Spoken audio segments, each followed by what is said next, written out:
People are picking up their iPhones in the morning and finding a black screen. Not a dead battery, not a software crash that fixes itself with a restart. A permanently unresponsive device. No Apple logo, no recovery mode, nothing. Just a black rectangle that was a functioning phone the night before. And when they take it to Apple, the answer they are getting is the same every time. The device has been permanently disabled at the hardware security level. There is nothing Apple can do. The data is gone. The phone is gone. It cannot be restored, unlocked, or recovered. This is what the ghost exploit does. And it is not happening because people did something careless. It is not happening because someone clicked a phishing link or downloaded a shady app. Thus, it is happening to people who thought they were doing everything right. It is happening through a vulnerability in the way iPhones handle a specific type of background process, and the people triggering it know exactly what they are doing. Today, I'm going to tell you exactly what the ghost exploit is, how it works, what it targets, who is behind it, and the specific things you need to check on you. Our iPhone right now to make sure you're not sitting in the path of it. Let's start with what makes this exploit different from the kind of iPhone threats most people are used to hearing about. Most iPhone malware and attack vectors target your data. They want your passwords, your banking credentials, your photos, your contacts, your messages. The goal is extraction. Get in, take what is valuable, get out. The device keeps working because a working device is more useful to an attacker than a broken one. A phone that keeps functioning, keeps generating data they can harvest. The ghost exploit is not designed to steal from you. It is designed to destroy. The goal is permanent, irreversible hardware-level disabling of the device. And the reason for that tells you something important about who is using it and why. Permanent device destruction serves a specific set of use cases. It is used to silence people. Journalists, activists, lawyers, executives, whistleblowers, people who have information on their devices that someone with significant resources does not want to exist anymore. It is used to cover tracks after a device has already been compromised and the attacker wants to eliminate forensic evidence. And it is being used in a growing number of cases as a form of targeted harassment and intimidation against individuals and organizations. This is not a random attack hitting people by chance.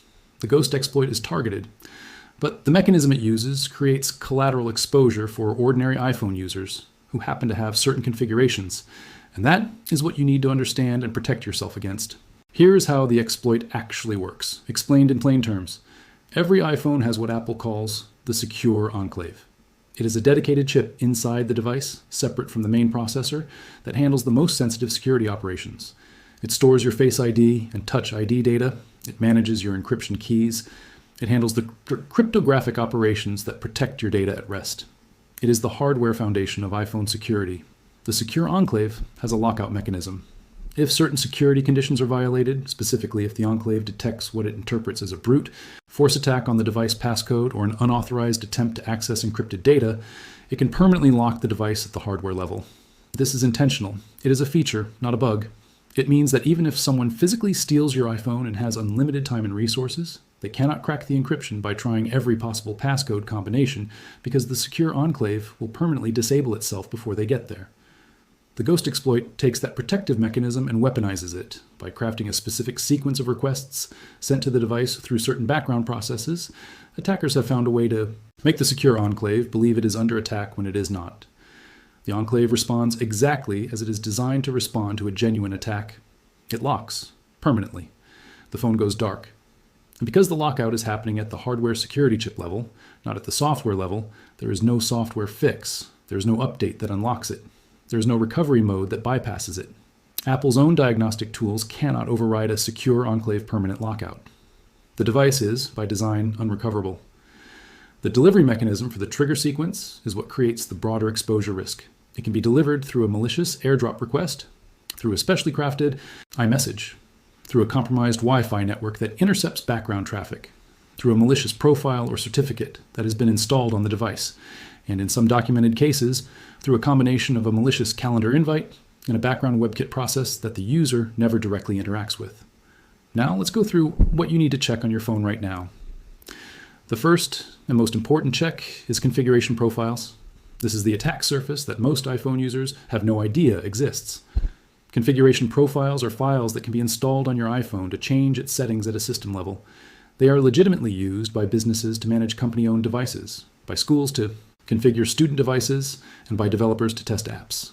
But a malicious configuration profile can change your device's behavior in ways that make it vulnerable to the ghost exploit's trigger sequence, can redirect your network traffic, can install trusted certificates that allow someone to intercept your encrypted connections, and can enable background processes that should not be running on your device. Here is how to check for unauthorized profiles on your iPhone right now. Open Settings, tap General. Scroll down and look for an option called VPN and Device Management. Tap it. If you see any profiles listed that you did not install yourself, that you do not recognize from a company or school that manages your device, or that you have no memory of ever agreeing to install, those profiles need to be removed immediately. To remove a profile, tap it, scroll to the bottom and tap Remove Management. You will be asked to enter your passcode. Do it. Confirm the removal. If you see a profile you do not recognize and you are concerned about what it may have already done, contact Apple support and tell them you found an unauthorized configuration profile on your device. They can help you assess whether anything needs to be done beyond removing it. The second check is AirDrop settings, because this is one of the active delivery vectors for the Ghost exploit trigger. AirDrop is designed to make file sharing between Apple devices fast and convenient, but in its default or more open configurations, it allows any nearby Apple device to attempt to send you files, contacts, and requests. The Ghost exploit has been documented using a malicious AirDrop request sent from a device in physical proximity to deliver part of the trigger sequence. Here is how to lock down your AirDrop settings. Open Settings, tap General, tap AirDrop. You will see three options: receiving off, contacts only, and everyone for 10 minutes. Set it to receiving off unless you are actively using AirDrop to receive something from someone you trust. When you need to receive a file from someone, turn AirDrop on, receive the file, and immediately turn it back off. Do not leave AirDrop set to everyone for 10 minutes as a default. That setting means any device within Bluetooth range can attempt to initiate a transfer to you. In a crowded public space, an airport, a subway, a coffee shop, a conference, that is an enormous number of devices with the ability to send you unsolicited requests. The third check is iMessage link previews and unknown sender filtering. iMessage is one of the documented delivery vectors for the Ghost exploit trigger. The mechanism involves how iOS handles link previews in messages, where the device automatically fetches and renders a preview of a linked website in the background without you tapping anything. A specially crafted link can use that automatic preview process to execute code in a restricted WebKit context, and in the version of this exploit currently circulating, that execution is part of the trigger chain for the secure enclave lockout. Here is what to do. Open Settings, tap Messages. Find the option called Filter Unknown Senders and turn it on. This separates messages from people not in your contacts into a separate list, and critically, disables link previews for those messages. An unknown sender cannot trigger a background link preview on your device if their message is filtered before it reaches your main inbox. While you are in Messages settings, also scroll down and check whether iMessage is enabled for any email addresses you do not regularly use. Attackers sometimes send exploit payloads to an Apple ID email address rather than a phone number because people are less likely to have that address filtered or guarded. If you see email addresses listed under your iMessage, receive addresses that you do not use or no longer control, remove them. Fourth check is your Wi-Fi network security settings. The Ghost exploit can be delivered through a compromised or malicious Wi-Fi network that intercepts your iPhone's background traffic and injects the trigger payload into an existing connection. This is called a man-in-the-middle attack, and it is more practical than it sounds in certain environments. A rogue Wi-Fi hotspot with a name similar to a legitimate network in a hotel, airport, or cafe can attract an automatic connection from devices that have connected to a network with that name before. Here is how to reduce your exposure. Go to Settings, tap Wi-Fi, tap the information icon next to any saved network you're not currently using. Look for an option called Auto Join, and turn it off for networks you do not fully trust. Do this for every public or semi-public network in your saved list. Hotel networks, airport Wi-Fi, cafe networks, any network that was not your home or a trusted workplace should have auto join disabled. Also, scroll to the bottom of the Wi-Fi settings page and make sure Ask to Join. Networks is set to Ask or Notify, not Automatic. This prevents your phone from automatically connecting to new open networks without prompting you first. While you are here, turn on the private Wi-Fi address feature if it is not already on. Tap the information icon next to your current network and look for private Wi-Fi address. Enable it. This gives your device a randomized MAC address on that network rather than your device's real hardware identifier, which reduces the ability of network operators and attackers on the same network to track and target your specific device. The fifth check is your iOS version. Apple has been issuing rapid security response updates, specifically targeting the class of vulnerability that the Ghost exploit uses. These are not the regular major iOS updates.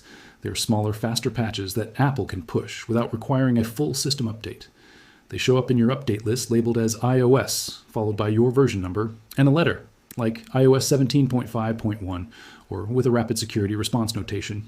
Go to Settings. Tap General. Tap Software Update. If there's any update available, including a rapid security response update, install it immediately. Do not defer it. Do not schedule it for later. Install it now. Also go into Software Update Settings and make sure Security Responses and System Files is turned on under Automatic Updates. This allows Apple to push critical security patches to your device automatically, without waiting for you to manually check for updates. For the kind of threat the Ghost exploit represents, the window between a patch being available and you installing it matters. Automatic security responses close that window. There's a broader context here that is worth understanding, because it shapes how you should think about iPhone security going forward. The Ghost exploit exists because of something called zero-day research. Security researchers, both the legitimate kind working to protect users and the malicious kind working to exploit them, spend enormous resources finding vulnerabilities in operating systems before the developers know those vulnerabilities exist. A 0 day is a vulnerability that the developer has had 0 days to fix because they do not know about it yet. When a 0 day is found in a widely used system like iOS, it has enormous value. Nation-state intelligence agencies pay millions of dollars for reliable iOS 0 days. Private surveillance companies build their entire product around them. The Ghost exploit appears to combine multiple known and unknown vulnerabilities in a chain, meaning no single vulnerability by itself would be enough. But the specific sequence of steps, each one using a different weakness, adds up to a complete attack. This chaining approach is characteristic of sophisticated, well-resourced actors, not individual, opportunistic hackers. It does not mean you should be in a state of panic. It means you should be appropriately calibrated. The primary targets of this exploit are high-value individuals. But the delivery mechanisms, airdrop requests, iMessage links, rogue Wi-Fi networks, malicious profiles, these are not targeted delivery mechanisms. They can reach anyone in proximity or contact with an attacker. The lockdown steps I have described are not extreme measures. They are basic hygiene that closes the open doors the exploit needs to walk through. Here is your immediate action list. Check Settings, General, VPN, and Device Management for unauthorized profiles and remove any you did not install. Set AirDrop to receiving off. In Settings, General AirDrop, and only turn it on when actively needed. Turn on Filter, Unknown Senders. In Settings, Messages to disable automatic link previews from unknown contacts. Disable auto. Join on untrusted Wi-Fi networks in Settings, Wi-Fi, and turn on private Wi-Fi address. Go to Settings, General Software Update, and install any available update, including rapid security response patches right now. Turn on automatic security responses and system files updates, so future patches apply without delay. Each of these takes less than 2 minutes. Together, they take under 15 minutes. And together they close the specific pathways the Ghost exploit uses to reach your device. The people behind this exploit are counting on the gap between when a vulnerability exists and when users take steps to address it. That gap is where every successful attack lives. You now know what to check. You know how to check it. Close the gap today.